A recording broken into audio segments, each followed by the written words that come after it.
Dear Lady Love TV. Poor Wife of a Womanizer. Tunghayan na po natin ang ika-20 bahagi. Kinuha ko yung phone ko sa bulsa ng mag-vibrate. No number. Sino naman kaya to? I answer. Hello? Who's this? Tanong ko sa kabilang linya. Ram, iho? Sus Mariosep. Mabuti't sinagot mo yung tawag ko. Nasaan ka ba, iho? Natataranta niyang sabi. Manang, napatawag po kayo. Magalang kong tanong dito. Di ka bang bumili ng gamot? Naubusan na ng stock rito eh. Hindi pa ako nakakapagpabili. Wala rin ang driver rito dahil hinatid ang magkapatid na papunta sa bahay ng tita nila. Gamot? Anong gamot? Teka, sinong iinom? I ask. Gamot para sa lagnat, iho. Paracetamol. Si Sarah kasi, inaapoy ng lagnat. Ngayon ko lang napansin na dinalhan ko ng almusal sa kwarto. Shit. Kaya ba siya namumula kanina at parang hinang-hina? Damn you, Ram. Bakit? Ano pong nangyari? Bakit siya nilagnat? Sige, babalik ako. Kagabi kasi umuwi siya na basang-basa at umiiyak. Hindi siya nasundo ng driver kasi nasa maintenance yung sasakyan. Ewan ko ba kung ano nangyari. Dapat alam mo yun dahil kayo magkasama sa paaralan. Sige manang, bibili na ako. Babalik na ako dyan. Salamat, iho. Bantayan niyo po siya habang wala pa ako. I said and I end up the call. Dali-dali kong pinalik yung sasakyan ko. At bumili ako ng gamot sa pharmacy. Papunta rin ako sa bahay nila. Pinagtabuyan niya ako kanina, imbes na sabihin niyang alagaan ko siya. Bakit hindi niya sinabi sa akin na may sakit siya? At sino naman ang may lakas ng loob na gawin yun sa asawa ko? Si Vina? Tama si Rev. Hindi pala away si Sarah. Gago ka, Ram. Hindi mo kinausap na maayos si Sarah. I must blame yourself. I drive so fast towards her house na makarating ako dali-dali kong kinatok ang main door. Maya-maya, binuksan na ni Manang. Iho, buti naman at nandito ka na. Si Sarah po, nasa kwarto niya. Natutulog. Pinakain ko na siya. Nga pala, wala ka bang gagawin? Wala ka bang gagawin ngayon? Nasaan ang gamot? Kung sa gagawin meron, madami, pero uunahin ko si Sarah. Wala po. Kung ganun, samahan mo muna siya rito. Bibili lang ako ng gamot sa grocery. Kung ayos lang sa'yo, naka-day off kasi mga kasambahay. Oo naman po, ako na po ang bahala sa kanya. Pinainom mo na lang sa kanya yung gamot pag nagising na siya. Opo. O siya, aalis na ako. Babalik rin ako agad para magawan siya ng pagkain. Ingat po. Sagot ko at dinala ko na ang tray na may lamang tubig sa kwarto niya. Nilapag ko sa bedside table yung tray na dala ko pati na rin yung medicine.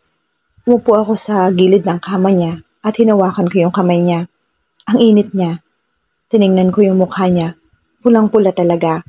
Ganito pala siya kapag nilalagnat. Namumula na parang may allergy. I promised to her family that I'll protect her. But I'm fucking idiot. Damn. Wala akong nagawa para protektahan siya. This is all my fault. Imbis na kumustahin ko siya, sinigawan ko pa siya kanina. Hindi ko inalam ang nararamdaman niya. Yan ba ang pinunta mo rito? Kung yun lang ang pinunta mo rito, sa ibang araw ka na lang pumunta at mapag-usapan natin. Her words flashed on my mind. She looked so weak earlier but I don't mind it. I'll stay with her even she will push me away when she wakes up. This is all my fault. I need to take good care of her. 10 minutes, 20 minutes. Nakatingin lang ako sa mukha niya. Dahan-dahan siya nagmulat ng mata. Nung una nagulat siya, pero napalitan na rin agad ng malungkot na reaksyon. I smile on her pero tiningnan niya lang ako ng tingin na malamig pa sa yelo. Nagbaba siya ng tingin sa kamay, naming dalawa at binawi niya yung kamay niya na hawak ko. Pagkatapos ay umiwas siya ng tingin sa akin. Ano ginagawa mo rito? May bahid ng inis na tanong niya sa akin, ngunit mahina lang. Kumusta? Anong nararamdaman mo? May masakit pa ba sa'yo? Bakit? Now, acting like a concerned husband. Kanina lang nag-aapoy ka sa galit sa akin. Just please leave me alone. Umalis ka na. Hindi ikaw ang kailangan ko. Napalunok ako nang marinig ko ang sinabi niya, na para pang binaril ako nang hindi ko namalayan. Ang sakit. Bakit? Si Levi ba ang gusto niyang magbantay sa kanya? Doon niya ba gusto magpaalaga kaya hindi niya ako kailangan? Huminga ako ng malalim sa iisipin na hindi ito ang panahon para pairalin ko ang selos ko. Anong gusto mong kainin? Nasasaktan ako dahil alam ko nasasaktan ko siya. Are you hungry? Ay teka, tumayo ako at kinuha ko yung gamot sa tray. Umupo ulit ako sa tabi niya. Inumin mo muna yung gamot para bumaba yung lagnat mo. Inabot ko sa kanya yung paracetamol at tubig pero tiningnan niya lang. Tinulugan ko siyang nakasandal sa headboard. Kaya ko. Umalis ka na. Kaya ko ang sarili ko. Pagkasabi niya noon, inalis na yung kumot niya at tumayo. Nung una matutumba siya pero nakatukod siya sa kama. Saan ka ba pupunta? Teka, ayos ka lang ba? Tutulungan na kita. Lumapit ako para alalayan siya. Bitawan mo ako. Manang? Manang? Tinatawag niya si Manang habang naglalakad. Wala si Manang. May bibilhin daw siyang lulutuin para sa'yo. Hinawakan ko siya sa braso para alalayan. Aray! Tinabig niya yung kamay ko. Hinawakan ko lang naman siya pero bakit parang nasaktan siya. Kaagad kong binawi yung kamay ko at lumapit ako sa kanya para tiningnan ko ang braso niya. Nung una, iniiwas niya sa akin pero hinila ko siya papalapit sa akin. Bakit meron siyang pasa? Ano nangyari dito? Tiningnan ko siya sa mata pero tinulak niya ako papalayo sa kanya at inayos ang pagka-sleeve ng shirt niya na parang tinatakpan ito. Wala kang pakialam. Sino may gawa niyan? Bakit ka interesado? Bakit? Dadagdagan mo ba tong pasa ko? Sige.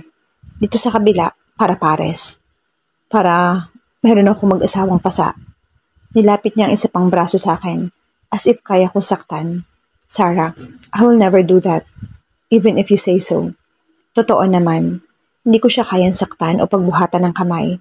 Kahit sabihin pa niya, hanggang sigaw lang naman ang kaya kong gawin sa kanya, pero nasasaktan ako ng sobra. Umalis ka na sabi eh. Umalis ka na, kanina di ba? Bakit bumalik ka pa? Ano, may nakalimutan ka pang sabihin? Sabihin mo na, please, para hindi ka na pabalik-balik. Hindi ko sasabihin hanggat hindi ka umiinom ng gamot. Huwag nang matigas ang ulo. Kahit galit ka sa akin, pagbigyan mo na ako. Uminom ka ng gamot. Gagawin ko yun para sa sarili ko, hindi para sa'yo. No, drink it first before I leave. Sarah, please. No, drink it first before I leave. Kanina wala man lamang siyang emosyonan.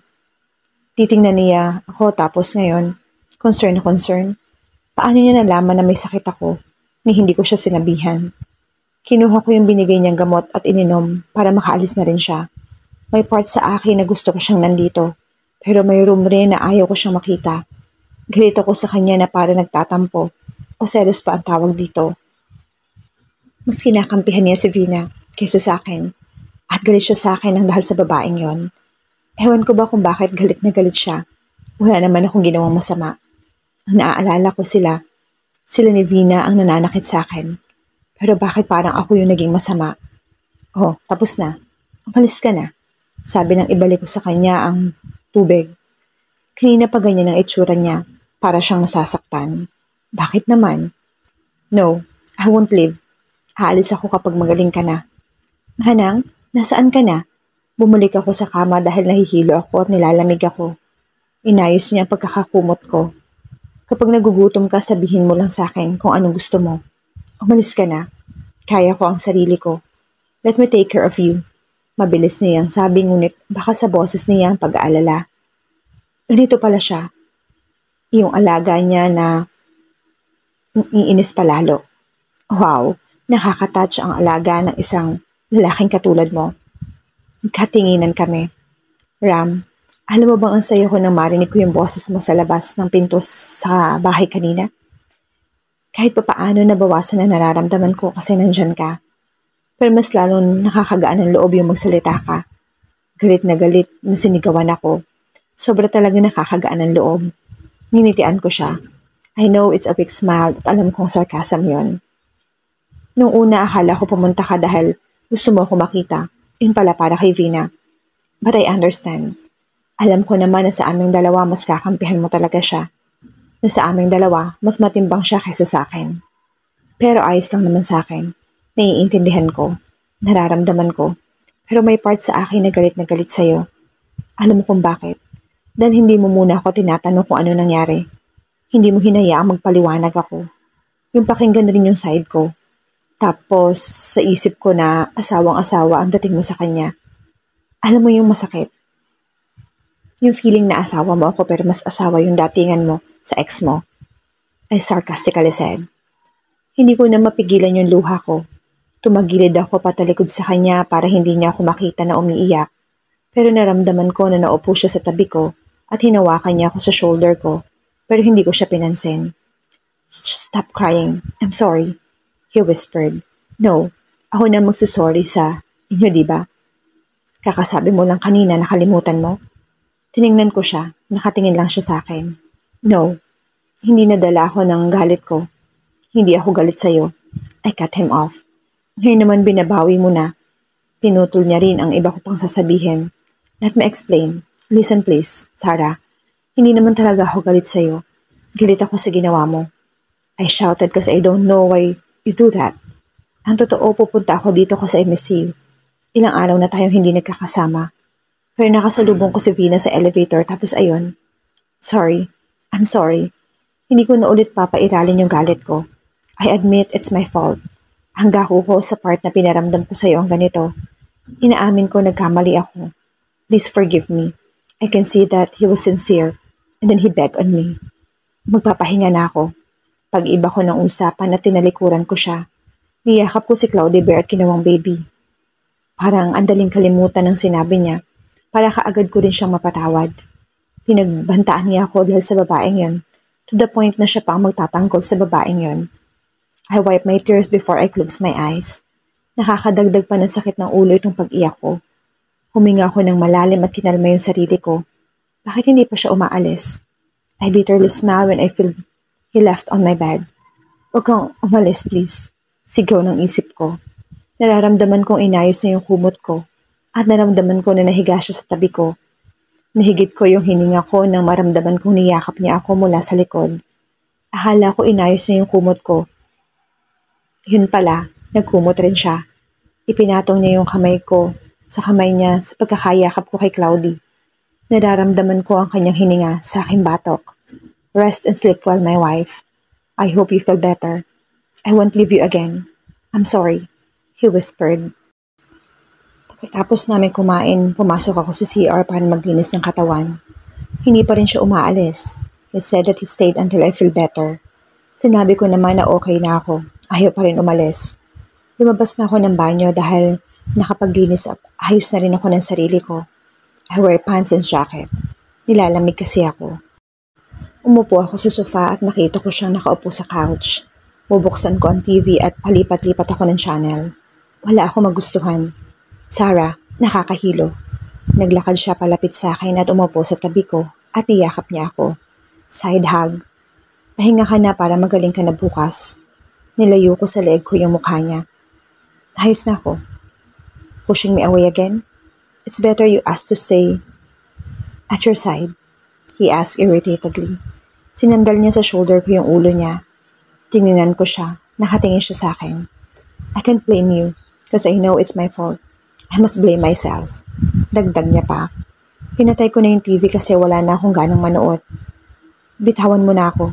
May gagawin pa ako. Agad niya naman akong pinakawalan. Lumapit ako sa drawer ko at kinuha ko yung Hello Kitty laptop ko at umupo ako sa bed ko. Tapos nagkumot dahil nilalamig ako. Kinuha ko si Cloudy at pinatong ko sa stomach ko habang kinakalikot ko yung laptop ko.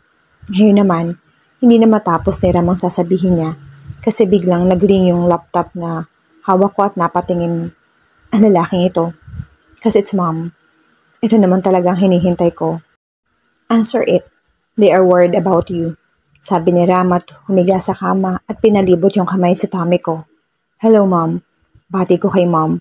How are you, my sweetheart? Manang told me that you're sick. Then bakit ka umuwi ng basang-basa ha? Hindi naman raw umuulan. Sweetheart, tell me what happened. Sabi ni Mom. Mahal ko, ano nangyari? Lumabas sa screen si Kuya pero agad rin na nawala. Siguro may ginagawa ito. Epal na naman. Napaangat na naman ang tingin si Ram at tumingin sa laptop ko.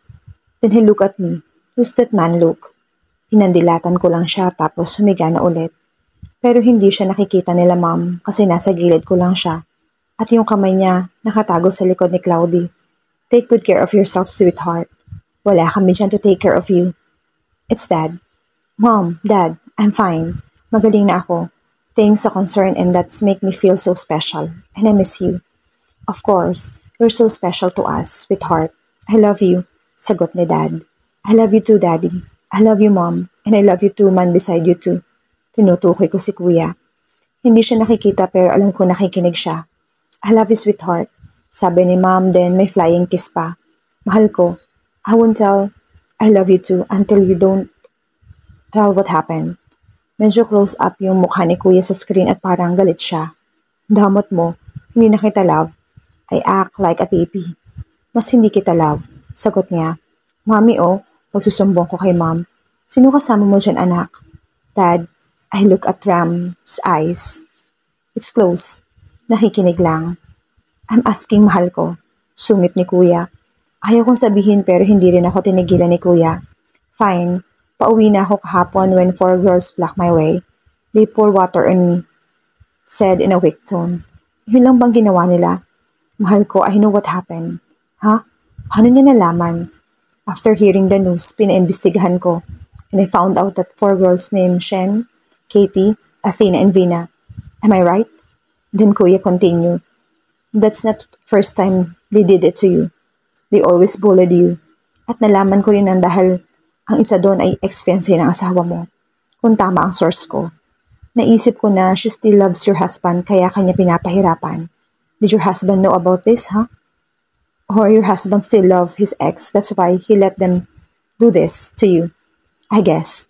Nasaan ba siya? Alam niya ba na may sakit ka? O baka naman, stop. Pigil ko kay Kuya. That make Ram sat down beside me and look at the screen. I'm here, sabi ni Ram. Nagmura ba naman sa harap nila? It seems he is angry. Ram, nandyan ka pala, sabi ni Mom. Who's that?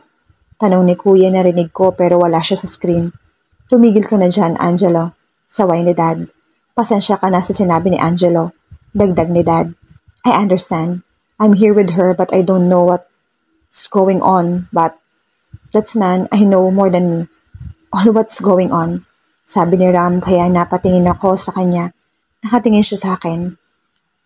I know everything about her because I wanted to know what's happening to her. I do everything para lang maging updated ako about her. And that's our difference. Nandyan ka kasama niya. Do you know what happened, ha? Or you're busy in other matter? Well, I'm busy too, but I still have a lot of time for her. Sabi ni Kuya, you're so concerned so much about my wife. Who are you? Naiinis na sabi ni Ram. Me? Ang kapal naman ng mukha mo na angasan ako na hindi mo pa ako kilala. Sarap na sarap ka na nakaupo sa kama sa pamamahay ko. You don't know me. Basta ito ang natatandaan mo. When she get hurt again, ako makakalaban mo. Hindi pa tayo tapos. Mahal ko, magpagaling ka. I need to rest. I talk to you some other time. Always remember that I love you. I love you so much. Warning me, don't you? That's not a first time threaten me. If I am scared, not for myself, for my wife. Siguraduhin mo lang. Tapos narinig ko yung pagdabog na pag-akit ng hagdan. Ako ang hihingi ng tawad sa sabi ni Jello. Dad, I apologize for him too, Mom. Ram replied just a smile, then she speak. I'm sorry for what I said. Sorry about what happened to my wife. Napatingin ako sa kanya. Nakatingin siya kila Mom. Mom nodded. Mom, why is acting like that? Tanong ko kay Mom. He's worried. Magpahinga na kayo. I end this call already. Take a rest. I love you. I nod at Mom and smile. Thank you for caring my daughter. Ram, sabi ni Mom. Bye, Dad. The call ended. Sinara ko yung laptop ko at niyakap ko si Cloudy bago ako sumandal sa headboard. Huminga ko ng malalim before I look at Ram's eyes. It's closed and he's lying on bed. Si Kuya talaga. Kailangan pang sabihin yon. Oo na, siya ng overprotective na kuya. Na kung pag-imbestigahan ako parang may crime. Yung sinasabi niya parang sinagot niya pa ang mga tanong sa akin ni Ram. Galit kaya siya? Tapos yung mga sinabi pa ni Kuya na mga negative words, kailangan ko mag-sorry sa kanya. Dahil kay Kuya, dahil na rin sa ewan ko. Basta feeling ko, kailangan ko mag-sorry. Tumagilid ako paharap sa kanya at niyakap ko siya. That makes his eyes open and look at me. I'm sorry, I whisper. Who's that guy? Ang talim ng tingin niya sa akin at napaka-authority ng pagkakasabi niya. Si Kuya siguro ang tinutukoy niya. Bakit? Anong gagawin mo? Balik na tanong ko pero pabulong. Nothing. Tipid niya ang sagot tapos hinawakan niya yung kamay ko na nakayakap sa kanya. It's my sorry, he said and looking straight to my eyes and he gave me a smack. Close your eyes and sleep, he said before he wrapped his arms around my waist. He's my brother. He's overacting but protective. He's Angelo, sabi ko sa kanya. Ano pa nga ba ang mainit na tagpo na maaaring mangyari sa paghaharap ni na Angelo at Ram para protektahan ang kapatid nito na si Sarah? Yan ang ating aalamin sa pagpapatuloy ng ating kwento bukas sa ganito ring oras. Shout out sa lahat nating masugid na taga-subaybay. Maraming salamat po sa patuloy ninyong pagsama sa amin sa kwentong ito. Hanggang sa muli, mag-ingat po tayong lahat.